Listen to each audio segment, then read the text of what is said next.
In a world where the gaming industry is taken over by corporate greed, and every game that comes out is a shitty piece of shitbox copy of a game made 15 years ago, will this new IP bring with it growth and prosperity? Or is it yet another portal into the never-ending peril we're flying closer and closer to? Wait, you're not supposed to see me yet. Put me back down. Bring me back down. You're not supposed to see me. Alright, I'm going to go over some great things that Embark Studios is doing for the gaming scene, and we're going to talk about whether this is the game to break us out of that recycled IP hell that we've been living in, or if this is just another game that's going to be abandoned in a few months. Oh god, I could really use a tan. You know, I've been meaning to go and lay out in the sun and get a tan, and now it's winter. And I know you might say, don't you live in Florida? And to that I would say, how the fuck do you know where I live? No, seriously, what the fuck is this? What's going on? Sorry, what were we talking about? Our creators, right. Let's start by talking about the player base and the general demographic of players. Hello, Raider! Everyone. It's literally everyone. You have all your casual 9-to-5ers sinking all their free time into leveling up and grinding clanker kills like it's going out of business. Then you got competitive sweats with potato graphics and trigger nades on Stella cranking volcanoes like it's their hog on Labor Day. Fuck you, trigger nades. I'm glad you got nerfed.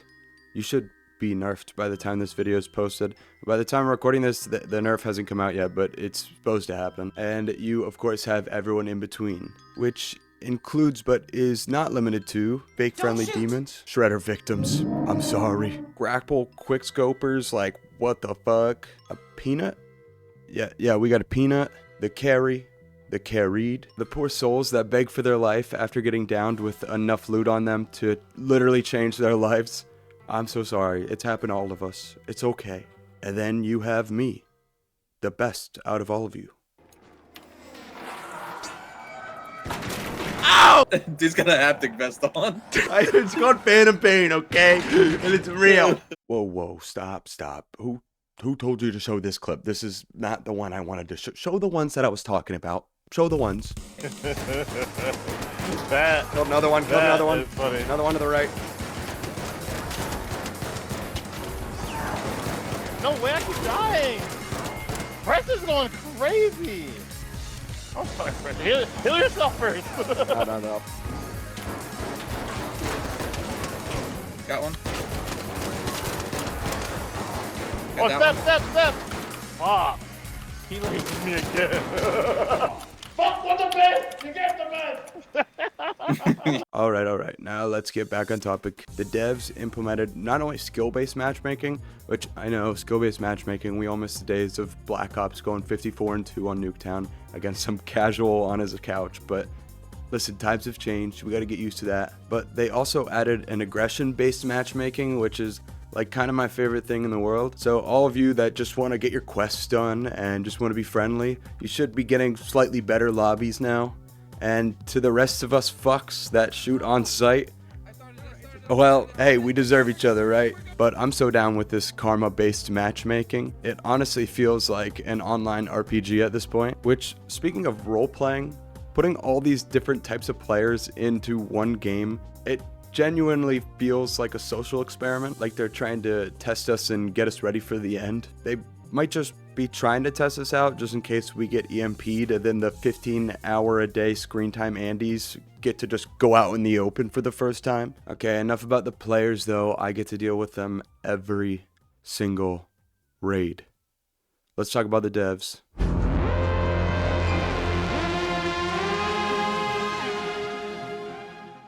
Embark Studios was founded by a Patrick Soderlund, who was the CEO of DICE from 2000 to 2006, until they eventually got bought out by EA, where he then became the chief design officer over at EA.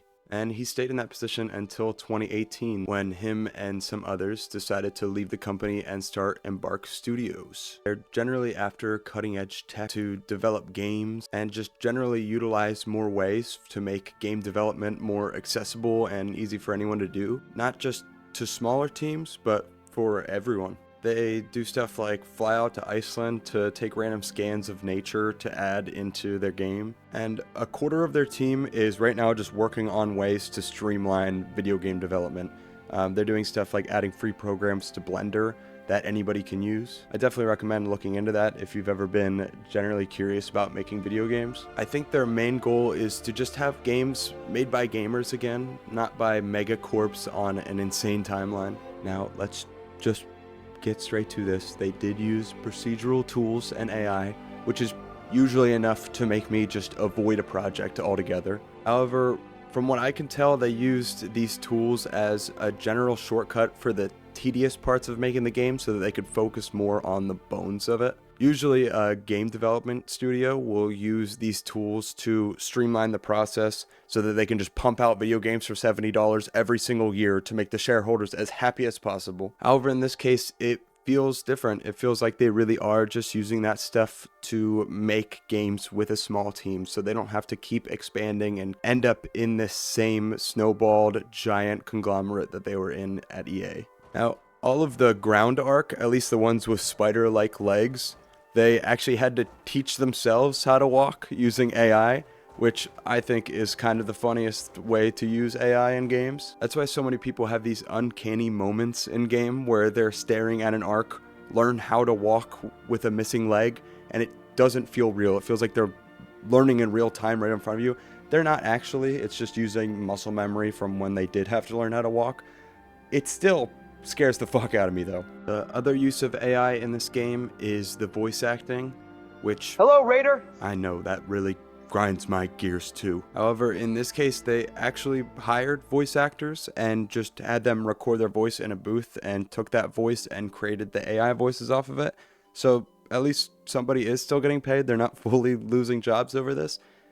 However, I feel like they would have been paid a lot more if they were able to go and record all of the lines of it. In a sense, it's a win for the developers and a loss for the voice actors. But I'm not sure how much they got paid, so I can't speak for them and say that they got gypped or shit out of luck for it. Again, not stating that it's all good or all bad. I'm just stating the things that they did use to make this game. Now, this game has been... Bro, you need to hear this bro purring right now. This is the loudest purrs I've... Go ahead, talk your shit. Talk your shit.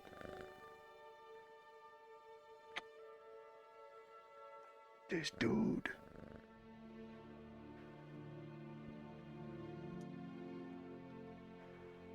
If you hear any rumbling going on in the background, that's JoJo, don't mind him. Anyway, where was I? Right. This game was done for years now, as a PvE game at least. But the devs actually listened to their community during the playtest.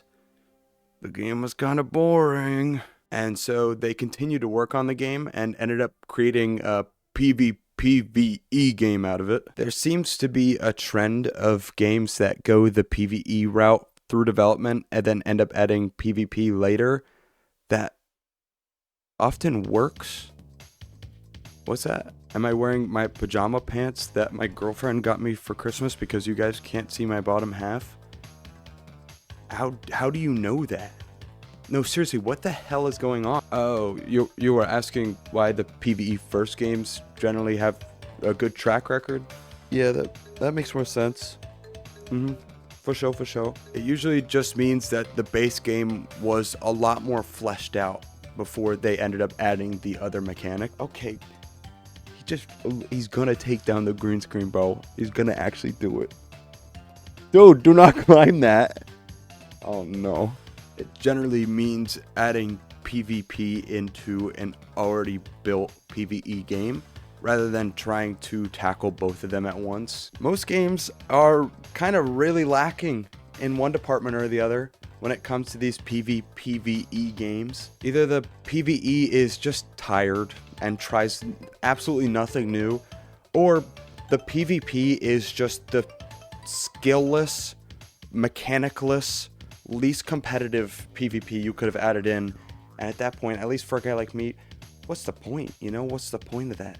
And even though in this case it's not a feature that the entire fan base absolutely needs to latch onto, this being the PvP that is, they're just able to use this aggression and skill-based matchmaking, so you get the games that you are looking for at least, or deserve. Now, these types of additions can only be added because of the tech background of the devs at Embark Studios. Now, we're obviously talking about whether this game is going to last or not, and the first thing that helps a game last is the updates.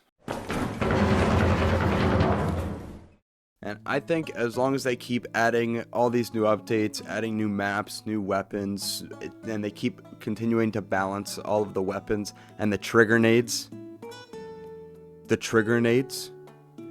they should be all good. And at times it's even clever and funny the ways they seem to implement it, like the very hot patch. It's also nice just to see patches and updates coming out that don't fix one thing and end up breaking 10 other things, like every other game for the past fucking 10 years for some reason. Let's talk replayability. Replayability, replayability, replayability.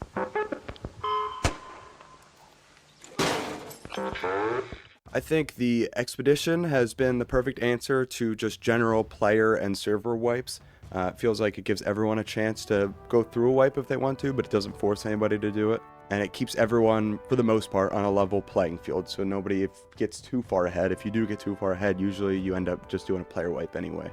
I definitely think a couple extra stash slots and a few extra ability tokens isn't game breaking, and you have to do so much work to even get to the point of doing the expedition, so I definitely think it's worth it. Not only do you have to go through all 5 pages of the expedition to even be able to unlock it, but then at that point you have to get 5 mil worth of money and stash items to get those extra 5 ability tokens, so I don't really think you could call it broken for having those extra slots and the extra ability tokens if you gotta go through all that shit. What else do we have replayability wise? We have the trials. The trials I thought were a bit tedious at first. I didn't really touch them for the first couple weeks, but I have to say having trials to do every week definitely changes up my gameplay. Like, I would normally just be running Stella over and over again, and it puts me on different maps. It puts me on the Cold Snap, throwing snowballs at Rocketeers and Bastions. And of course, as far as the snowballs go, people immediately found a bunch of exploits, flipping over the Rocketeers and shit. So you can always look at the leaderboard of your 100-person pool and see one person at 200,000 points for some reason. I'm sure it's exploits. I doubt anyone's no-lifed it that hard, but you can still easily get like a 5th or 4th place spot and get 3 rank ups even with the exploiters. Now, when I first started playing this game, Stella Montes, it wasn't even out yet, and I still was having a great time on this game, but now that Stella has been added, like, I'm locked in. I have so much content to do. So, in conclusion, I definitely think the game has been breathing new air into the gaming industry, and they have the opportunity to do something special here. As long as they don't eventually just ditch the game and leave it in an abandoned state with no new updates. And at this point, I'd also be down to bring back the finals if we want to revitalize that game. I think it had a really good idea, and if they added some more stuff, I would definitely be down to get back into it. But I leave it to you. What do you think? Is the use of AI and procedural tools too much for you, or do you think this is something that could definitely change the gaming industry, or at least a step in the right direction? Anyway, let me know what you think, and subscribe because the next video is about manga and anime, so we're going full nerd to the wall. So if you are a nerd at all, we're going down the rabbit hole next video.